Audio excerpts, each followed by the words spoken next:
Hi everyone. सो ये mercury poisoning है। सो mercury poisoning को हाइड्रा गायरसिन भी कहते हैं। इस मर्क्यूरी का यूज़ कहाँ कहाँ आता है? सो फोटोग्राफी, फिंगरप्रिंट पाउडर्स में, थर्मोमीटर्स में, थर्मरसील में, डेंटल अमेलगम में। रूट ऑफ एक्सपोजर क्या है, यानी कि हमारे हिस्ट्री में क्या आएगा पेशेंट लेकर के कि सी फूड खा लिया था या हैट मेकिंग इंडस्ट्री में या ग्लास ब्लोअर इंडस्ट्री में ना। जो एलिमेंटल मर्क्यूरी होता है वो नॉन टॉक्सिक होता है, तो उसका जो वेपर्स होता है वो टॉक्सिक होता है। वो क्या होगा कि deposited in the anterior lens capsule, anterior lens capsule में डिपॉजिट हो जाएगा। उसको मर्क्यूरिया लेंटिस कहते हैं। विजन तो नॉर्मल रहेगा, स्लिट लैम्प करेंगे तो मैट ब्राउन रिफ्लेक्स देखने को मिलेगा ना। ऑर्गेनिक मर्क्यूरी जो होता है वो मोस्ट टॉक्सिक होता है। उसमें मिथाइल मर्क्यूरी जो होता है मिनीमाटा डिजीज़ कॉज करता है due to consumption of fish, जो कि contamination of water and lower organism in the food chain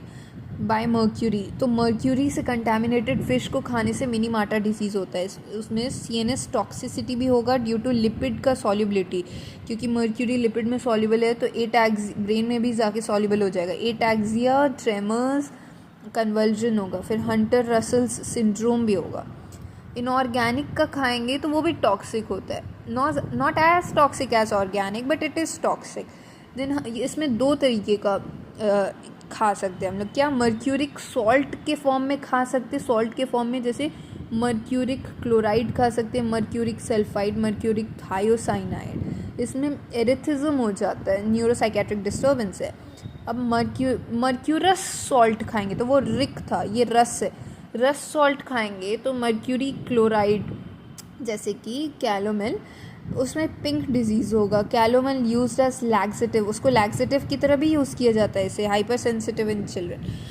अब हम लोग देख लेते हैं कि ऑर्डर ऑफ टॉक्सिसिटी क्या है। ऑर्गेनिक में सबसे ज़्यादा होता है, then mercuric salt, mercurous salt, then mercuric sulphide and lead tetroxide, उसको सिंदूर की तरह यूज़ किया जाता है। एरिथिज्म, जो एरिथिज्म यहाँ पे हम लोगों ने देखा था मर्क्यूरिक सॉल्ट को खा के जो होता है, उसमें क्या होता है तो उसमें ट्रेमर्स होगा।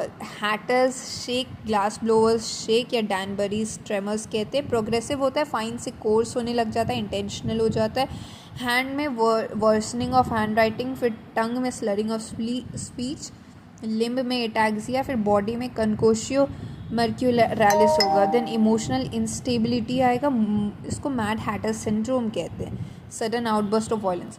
अब पिंक डिजीज़ क्या होता है जो कि हम लोग मर्क्यूरस सॉल्ट खा के होता है, कैलोमेल डिजीज़ कहते हैं, एक्रोनाइडिया, स्विफ्ट फियर और शेल्टर्स डिजीज़। इसमें painful peripheries, peeling off the skin,